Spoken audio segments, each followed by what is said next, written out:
Hey nerds, just Jamie here with your friend Claude. And this is Nerd Bomber vs. Movies, the show where two movies fight and we pick a winner, usually. Except for it's been a while since we've had an episode, and that's because this is a very special episode and it is going to serve as the finale of Season 2 of the show. It is the Teenage Mutant Ninja TURTLE-MENT. Patent pending, trademark restricted, maybe, we'll see. Anyway, Claude, tell them what we're doing. Well, if you couldn't guess by the word TURTLE-MENT, this is a tournament between all 7 theatrically released Teenage Mutant Ninja Turtle movies. That's right, starting with 1990s Teenage Mutant Ninja Turtles, and the most recent was just this year as we're doing this episode, which is 2023, and that is Teenage Mutant Ninja Turtles Mutant Mayhem. My first experience with Teenage Mutant Ninja Turtles is probably the cartoon animated series, the Saturday morning cartoon. That debuted in 1987. We were 5 years old. That was perfect. My most intimate experience with the Teenage Mutant Ninja Turtles was probably the 1989 release of the first 3 episodes of the Teenage Mutant Ninja Turtles Adventures comic book. Which is different than the original comics. This is a comic based on the cartoon, which is based on the comic. So this was a more cartoony, kid-friendly comic. Came with a cassette, which was basically an audiobook of the comic. That's right, kids. Music and sound used to be on little plastic rectangle things that wound and had magnet stuff in them. You were not making this up. Magnetic media. And I would get in the lower side of the bunk bed, close myself off with curtains, turn on my little lamp, put on my headphones, listen to the tape, flip through the comic. Perfect. I did that probably hundreds of times in my childhood. So first experience, definitely the cartoon. Most intimate experience, probably that comic with the cassette. For me, much the same. Cartoon first. Toys almost immediately afterwards. I went to see the original 1990 film in theaters wearing a mask. Of course. And it was, of course, blew my 8-year-old mind.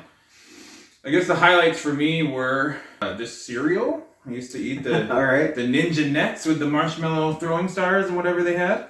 And I always read the back of the box with this win every turtle toy ever made giveaway. Oh my God. Stared at it for hours dreaming. What if? And then the very short-lived but very delicious Teenage Mutant Ninja Turtles pudding pies. Just a horrific, caloric monstrosity. A corporate pie full of pudding and covered in green ooze frosting. Delicious. Scrumdiddlyumptious. All right, so that kind of that tells you what we're doing here. We're going to step away for just a second. I'm going to come back and do a bunch of basics. All right, we got a bunch of movies to talk about for the basics, so let's not waste any time. Let's get going. First up, it is just the Teenage Mutant... It's not even it's actually just Teenage Mutant Ninja Turtles. Came out in 1990. This movie was written by Bobby Herbeck and Todd W. Langen, and it was directed by Steve Barron, who mostly, to that point, did music videos. The music for this one is by John Duprez, and that will be a name you'll hear a lot for these first 3. The cast gets a little complicated again for these first 3 movies. Each turtle has several performers. There's a voice actor, there's sometimes a few people wearing the suit at different times, and there's a facial puppeteer, sometimes a couple of those. When I'm listing the names, I'm always going to start with the voice performer. Making the turtles work on screen in live action at this time, it's very interesting stuff. If you want to go down that rabbit hole, I encourage you to, if you're interested. I don't have time to do it that deeply right now. You're just going to hear a lot of names. Jim Henson Studios actually handled the Turtles and some of the other puppets and mutants in this the original trilogy of theatrical films. All right, we'll start with Leonardo, leader of the Turtles. We have Brian Tochi, David Foreman, and Martin P. Robinson as the primary performers. For Donatello, we have Corey Feldman doing the voice, and then other performers are Leif Tilden, Ernie Reyes Jr., and Reggie Barnes doing skateboarding along with David Rudman. For Michelangelo, we have Robbie Rist doing the voice. Other performers include Michelin Sisti and Mac Wilson. And then for Raphael, we have Josh Pace, and he is the only actor who's doing the in-suit work and the voice. and he's working with Ken Traum and David Greenway. Splinter, he's all puppet. We have Elmo himself, Kevin Clash, doing the voice, with Ricky Boyd and Robert Tigner helping with the puppetry. Other people in the cast, we have Judith Hogue as reporter April O'Neil. We have Elias Koteas as street vigilante Casey Jones. And James Saito plays the Shredder. David McCarran does the voice work for Shredder. Same thing with Master Tatsu. We have Toshishiro Obata doing the performance, with Michael McConaughey doing the voicing.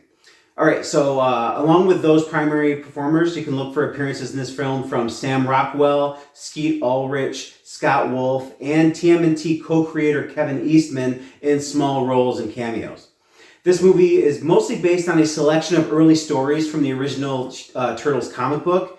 This film, depending on how you look at the numbers, is at the very worst among the most profitable independent films ever made, which is why it pretty immediately spawned a sequel.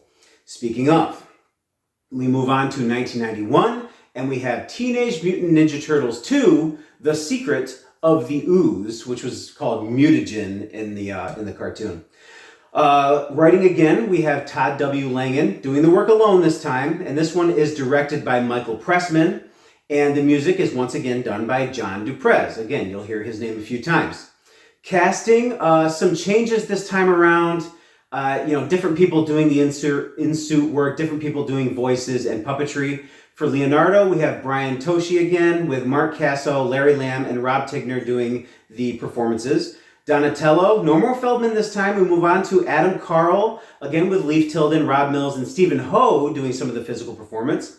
For Michelangelo, we still have Robbie Rist doing the voice, along with Michelin Sisti, Nick Palma, and Mac Wilson. And for Raphael, we have Laurie Faso, Ken Traum, David Greenway, and Ho Sung Pak doing various versions of the performance for that character. Splinter, we have Kevin Clash once again with Ricky Boyd, and this time Sue Dacre. Francois Chow steps in as the Shredder with the same voice actor this time, and wrestler Kevin Nash takes over once Shredder turns into Super Shredder. Master Tatsu once again has the same physical actor and the same voice actor performing in this film. Replacing Hogue as April O'Neil, we now have Paige Turco. David Warner comes in and plays scientist Jordan Perry. And Ernie Reyes Jr. gets his due with an out-of-suit performance with his face on camera as Pizza Boy and martial artist Kino. Frank Welker voices both of our New Mutants, Toka and Razor, who were physically performed by Kurt Bryant, Rick Lyon, and David Rowden, and Mark Ginther, Ricky Boyd, and Sue Dacre, respectively. Also appearing is in a very obvious role as Vanilla Ice, but also look for Michael Jai White in a small role. The presence of the big monster mutants Toka and Razor instead of comic and cartoon series staples Bebop and Rocksteady was basically due to the objection of TMNT co-creators Kevin Eastman and Peter Laird. And the other thing people notice a lot about this movie is the Turtles use the weapons a lot less and basically fist fight all the time. And that was basically due to the studio's desire to keep the film a little less violent and a little bit more kid-friendly. While this film was greenlit very quickly after the success of the first one, this one found itself not quite as financially successful. This film was still profitable enough to spawn another sequel, and by the way, this film was dedicated to the memory of Jim Henson. All right, next, we have Teenage Mutant Ninja Turtles 3. This one is from 1993. Some new creative faces and names here, written and directed by Stuart Gillard. John Duprez again returns to do the music. Cast, again, some changes among the Turtle performers, various voices, physical performers, puppeteers change from time to time, so if you're paying attention, now's the time. For Leonardo, again, we have Brian Toshi, Mark Casso with Jim Martin and Larry Lamb this time. For Donatello, Corey Feldman is back, and this time he is helped by Jim Raposa, Rob Mills, and Stephen Ho. Michelangelo, still voiced by Robbie Rist, this time getting some help from David Frazier, Gordon Robertson, and Alan Shashir Inakala, that is. Raphael, new voice, this time Tim Kelleher, and he is helped physically by Matt Hill, Noel McNeil, and Ho Sung Pak. Splinter, this time Kevin Clash, is out, and now we have James Murray, Lisa Sturz, and Tim Lawrence helping with the vocals and puppetry for Splinter in this film. Paige Turco is back as April. Elias Koteas comes back from the first movie as Casey Jones again. All right, so this film is by far the least liked of this original trilogy, and its mediocre box office sent the Turtles back to the small screen. They would appear in a live-action series called Ninja Turtles: The Next Mutation, and it would actually be over a decade, close to 15 years actually, before the Turtles were back on the big screen. Speaking of, let's move on. We're moving to 2007. The Turtles were back in theaters for the CGI animated Just TMNT. This comes from the land of story and cartoon storyboarding professional Kevin Monroe. He's doing writing and directing here.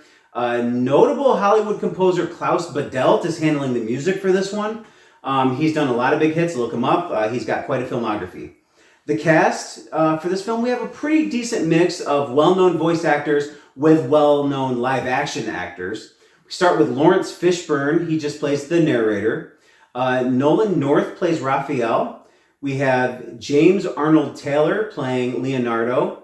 Mike Kelly plays Michelangelo. Mitch Whitfield plays Donatello. Sarah Michelle Gellar plays April O'Neil. Chris Evans plays Casey Jones. Mako, his final role in film as Splinter. You also get some vocals as Splinter from Greg Baldwin helping out when Mako passed away, unfortunately. Ziyi Zhang plays Karai. Patrick Stewart plays Max Winters. And Bender himself, John DiMaggio, plays Colonel Santino. This movie serves as a direct sequel to the original live-action trilogy, though there's a little bit of conversation to be had regarding whether it actually ignores the third movie in the series or not. It can be seen as a direct sequel to Secret of the Ooze.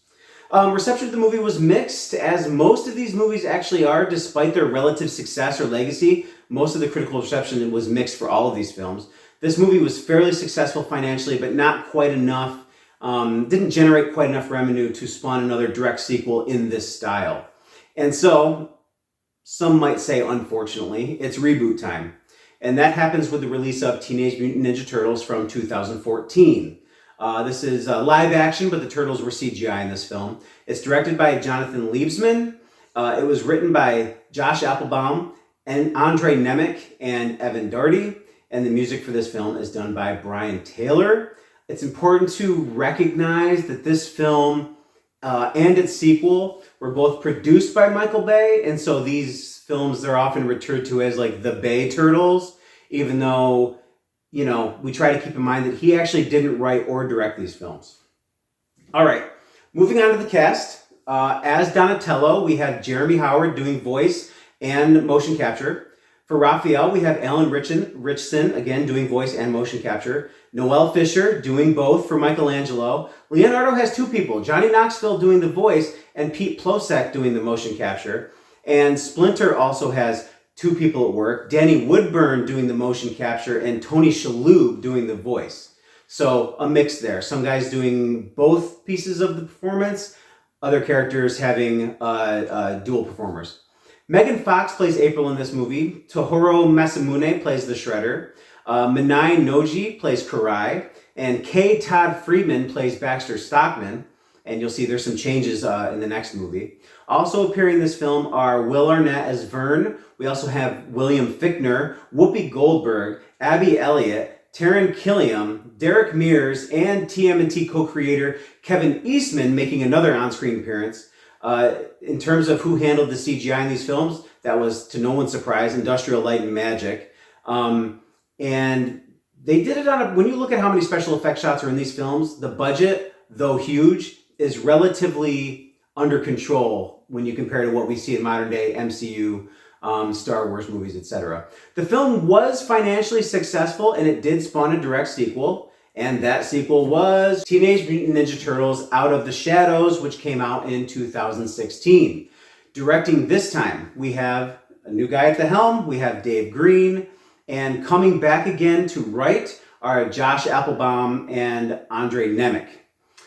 Music is taken over here by Steve Jablonsky. Cast here, we have Jeremy Howard as Donatello, Alan Ritchson as Raphael, Noel Fisher as Michelangelo, and Pete Plotchik taking over fully as Leonardo. No more Johnny Knoxville doing the voice. Splinter does have two people perform again. We have Peter Badalamenti doing the motion capture, and again, Tony Shalhoub doing the vocal performance for that character. Megan Fox comes back to play April O'Neil, and we have Bebop and Rocksteady, and they are played by Gary Anthony Williams and pretty famous WWE wrestler Sheamus, respectively. Brad Garrett voices Krang, very recognizable voice, and you know it right away.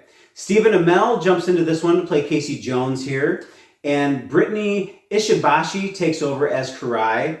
Tyler Perry takes over as Baxter Stockman in this film, and we also have a new Shredder, this time being played by Brian T. A lot more face for Shredder in this one, so more recognizable name and face. Will Arnett comes back as Vern. We also have Dean Winters in a small part. We also have Laura Linney. We have several NBA players making cameos. We have former April O'Neil actress Judith Hoag making an appearance, and TMNT co-creator Kevin Eastman this time making a cameo. This movie got a similar reception to its predecessor, which was mixed, which doesn't necessarily matter, but unfortunately, this one did not generate the same level of profit, and that was the end of the Bay Turtles era. So, we move on to the last film in the bunch, having come out just this year. As I'm saying this, it's 2023. We have Teenage Mutant Ninja Turtles Mutant Mayhem. This one is directed by Jeff Rowe.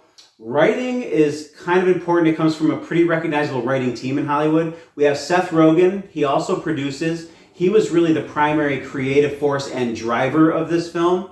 He works with his sort of regular co-writers, Evan Goldberg, who also serves as a producer. The director, Jeff Rowe, also gets writing credit, and that's along with Dan Hernandez, Benji Samit, and Brendan O'Brien, all getting credits as either story or screenwriting. Music here is handled by Trent Reznor from Nine Inch Nails. He works along with his regular music partner, Atticus Ross. Casting, we have Micah Abbey as Donatello, some newcomers playing the Turtles. Shaman Brown Jr. plays Michelangelo. Nicholas Cantu plays Leonardo. And Brady Noon plays Raphael. And we have Jackie Chan himself playing Splinter. Ayo Edebiri plays a younger April O'Neil in this story. And Seth Rogen also jumps in as a vocal performer along with John Cena as Bebop and Rocksteady. All right, so this film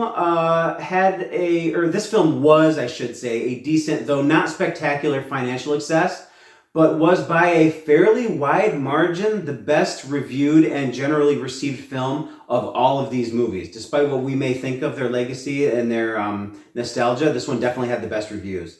And there's more to come in this style, both on the small screen and on the big screen in the future. That's it for the movies we're going to talk about today, but before I go, I just want to give a quick shout out to 2019's Batman vs. Teenage Mutant Ninja Turtles. That is a pretty good feature-length crossover featuring the titular characters and their assorted villains. We're not going to cover that film today just because it wasn't a theatrical release, that is. But I would watch out for that in a possible future episode of this here show. Whew, that is it. All right, we're back, and we have a familiar friend. The blank big board seemed the only way to handle such a robust set of scores that we're about to present to you. All right, so 7 Teenage Mutant Ninja Turtle movies that have been theatrically released, that is. And we're going to start from the bottom, and that is Teenage Mutant Ninja Turtles 3 from the original trilogy. That gets a score of 4.89. I don't think this is a huge surprise. What do you think here? No. It's not a movie that I have very many good feelings about at all. In fact, I have a lot of pent-up 30-year-long rage at just how steep the drop in quality was between the first two and this one. Yep. Budgetarily speaking, they spent money on this movie, but it's inferior in many ways. The story is very childish. You have Casey Jones coming back to babysit. You have inferior animatronics, it would seem to me. Yeah. Inferior textures on the puppets. They didn't have personality. They felt very much like animatronic puppets and not like turtles with personality and agency of their own. That's kind of like where I'm at with it. I want to say the Henson Company wasn't involved in this one. Oh, I might be wrong, but if so, that would explain a big part of that. Yeah. So 4.89, bottom of the list. Let's move up one spot, and with a score of an even, it's not an even number, but no decimals. 5, a score of 5 is Teenage Mutant Ninja Turtles: Out of the Shadows, the second movie of the Bay Turtles that Michael Bay produced, the sequel, and that comes in at number 6. Again, no surprise here. It falls victim to a lot of movies of its era and of its ilk. Yeah. Just very overcooked in terms of visuals, in terms of storytelling. Just very busy. Just, one thing that jumped out to us is they have the turtle van, which is like actually kind of cool. But instead of just having to be like a cool punk van, it's got 2 giant robot arms swinging 10-foot nunchucks. So it's just like, why go there? The final battle is the final battle might as well be animated. To call it live action is ridiculous when you have, animated turtles, animated backdrop of the Technodrome, animated Krang and his robot body. Yep. It just, like I said, it kind of falls victim to a lot of movies of its time and of its kind. I like, somehow I liked it a little bit more overall, a touch more than the first Michael Bay Turtles movie, but only because we get those classic things, the Turtle Van, we get Krang, we get Bebop and Rocksteady in live action. True. Finally. Yes. So those combined just put it over the other one very slightly for me, but it's still fairly low. Yeah, and our overall score still puts it under the first Bay movie, which is where we arrive now with blowing its sequel out of the water with a score of 5.1. Teenage Mutant Ninja Turtles, the first of the Michael Bay produced films. I have mostly the same things to say. Right. Maybe because it did it first, I give it a little bit more credit for its CGI work with the computer animated turtles trying to interact with real world actors and backgrounds fairly successfully in most cases. Sometimes the animation and the cartoonishness comes out. Yeah. But then you come to the thing which we didn't talk about with the previous movie, was just the design of the turtles. Again, it's exactly what everything is overdone. It's straps and wraps and pads and just why do you need so much of that? It seems like a detriment when you're trying to ninja on the streets at night. Yeah, my thoughts are a lot of the same. That's kind of the theme for this, is just they take everything as it exists that we all know and love and just needlessly exaggerate it across the board. The size and stature of the turtles, Yes. their gear, like you said, just I mean the design of everything, like we were talking about Shredder's ridiculous robot suit with blades upon blades upon blades.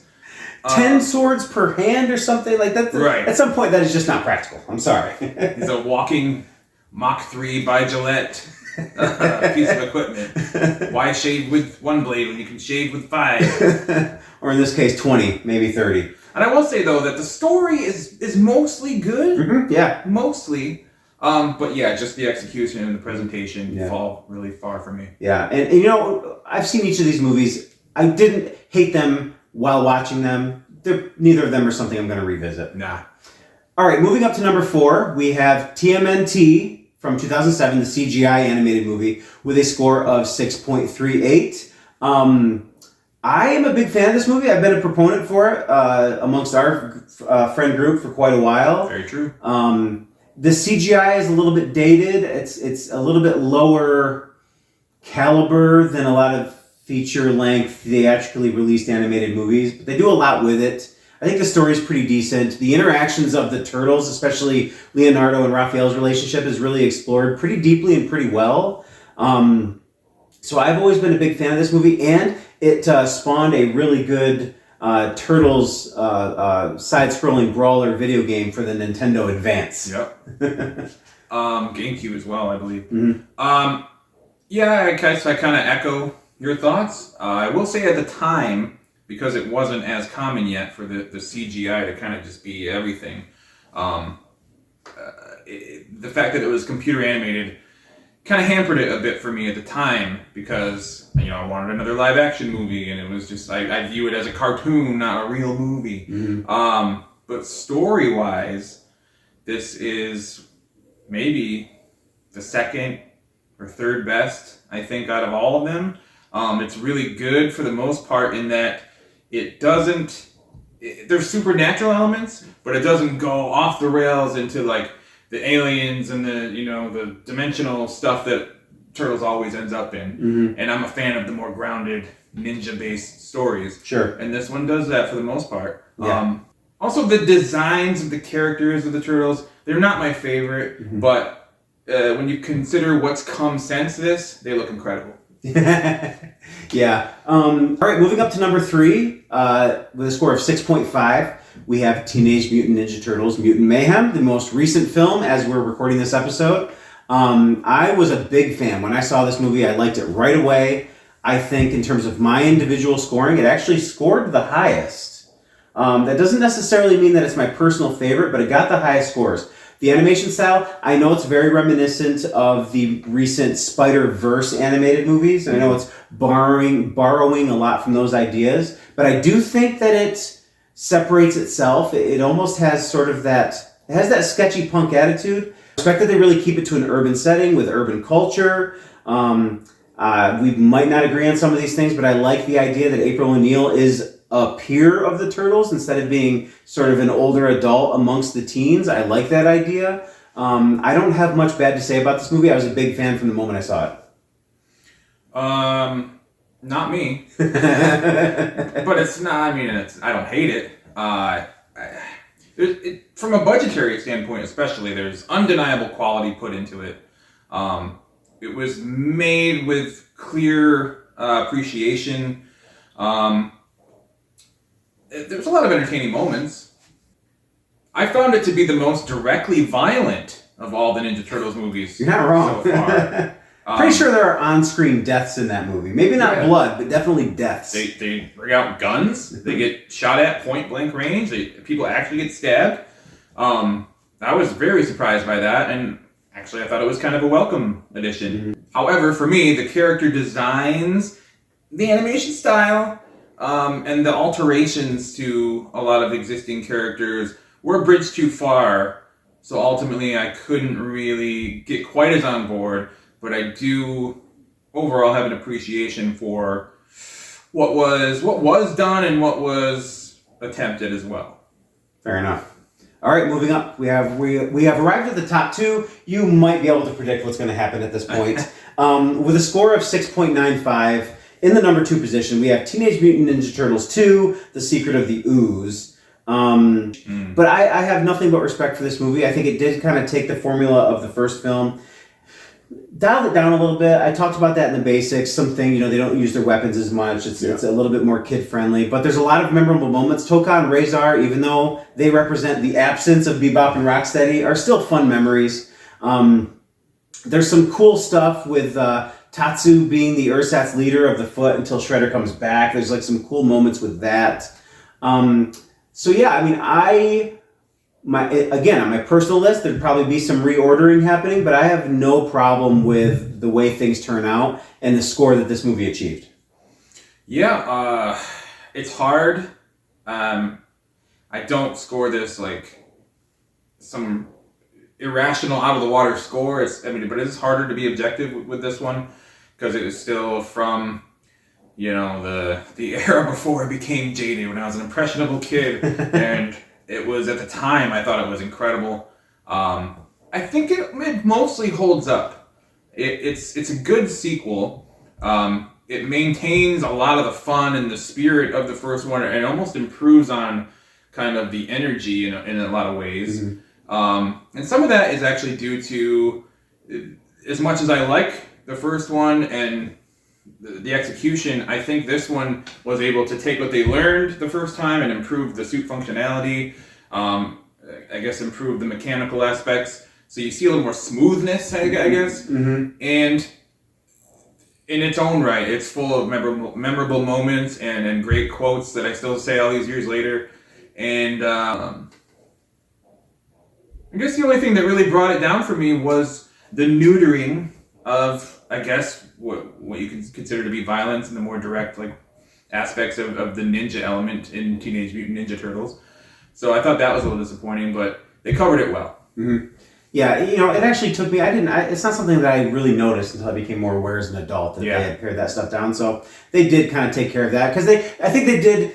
This movie kind of goes a little bit more toward the cartoon side of things. By then, the cartoon had already taken off. That's why the first movie happened. Yeah. But this just kind of went a little bit more in that direction.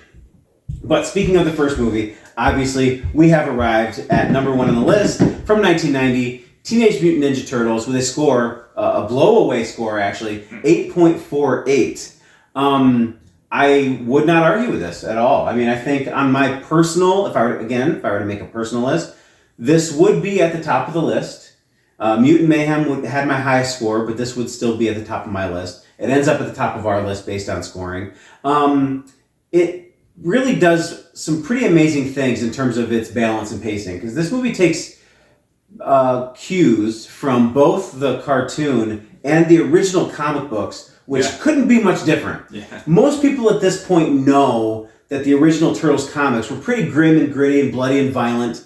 They were knowingly so. They were a satire of comics of that type at that time. Things like Frank Miller's Daredevil, to be very specific, but also The Dark Knight. But this movie does a good job of having those darker elements, having sweaty, grimy urban landscapes and settings, but also fun jokes and fun moments and lightheartedness, with good, heartfelt narrative. This may have been sort of the beginnings of Raphael being the brooding, damaged, short-tempered version of what he is. In the cartoon, he's rude but cool.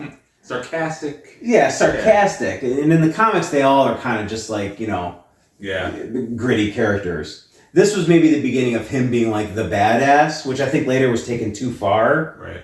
Where he's just, first of all, a hulking juggernaut in the Bay movies, and also just constantly like a dark, grimy, gritty, brooding character that I think they took too far. Anyway, my point is, it kind of started here. Maybe that's not a good thing, but it's handled well in this movie. That's why it gets such a high score. That's why it's my personal favorite. Ends up at the top of the list. Claude, take it away. For me, this is the gold standard for live-action comic book adaptations. I like plenty of other ones, really well, but I don't think any of them pulled it off as well as this did across the board. And as you said, that wasn't any small feat to do. It was a lot, and if you know anything about the history of the making of the movie, or what went into it behind the scenes, it's even more amazing that it came out the way it did. They actually fired the director in probably about 75% of the way into it, and there was always a battle behind the scenes. So, just the fact that it came out great and balanced is almost a minor miracle. But for me, it was just so perfect across the board. It just had all those... It kept the sense of real world, grounding that you need for such a ridiculous premise. It just balanced those perfectly to get you to buy in. I think that you can't also ignore just the fact that they were basically, much like the original Star Wars, they were basically inventing the technology to pull off these characters animatronically while they were shooting it. Yeah. And the fact that works so well against all odds is amazing. And they don't hide it. It's not always in shadows. It's not always at night. It's not always in rain. Right. Plenty of time, they're in the broad daylight of a country summer. Yeah. And they're with those animatronics and those effects. And they're right on screen for you. They're not trying to hide anything. Yeah, this is a dark, gritty movie, but it's not today's dark and gritty. This is classically dark and gritty where everything is still visible. They accomplish it with lighting, not with just making it dark. And the last thing I'll say is just that I think besides all of that glowing praise, the thing that consistently keeps me coming back and keeps it at the top for me is this has the most humanity of all of the Ninja Turtles media, of almost all superhero media that I've ever seen, and it still works all these years later. Very high praise. I will add too that you talk a lot about the grounding in the real world, but at the same time, they just let the characters be what they are. Raphael goes to a movie wearing a trench coat and fedora. Yep. Like, he's a turtle, he's a giant man-sized turtle wearing a trench coat and fedora. That's not fooling anybody. But they just let it happen. Yeah. And that's where this movie does so well, balancing its many elements and its many inspirations. Yeah. Also done on a pretty small budget. Let's not forget, I think it was under a $20 million budget to make all this happen. Yeah, until Blair Witch Project came out, this was the highest grossing independent movie of all time. Yeah. So very impressive stuff, and really belongs at the top of the list. I don't think there was ever any doubt. No. All right. I think that does it for this episode of Nerd Bomber vs. Movies. This was the Teenage Mutant Ninja TURTLE-MENT episode, the finale of Season 2 of the show. Obviously, you have already found us right here on YouTube. We also have an Instagram page, which is Nerd Bomber at Nerd Bomber Pod, and from there you can find links to our individual pages and all the stuff that we do. For your friend Claude, I've been Just Jamie, and until the next Teenage Mutant Ninja Turtles movie comes out, Cowabunga! Huh? Cowabunga! I made a funny! Yeah!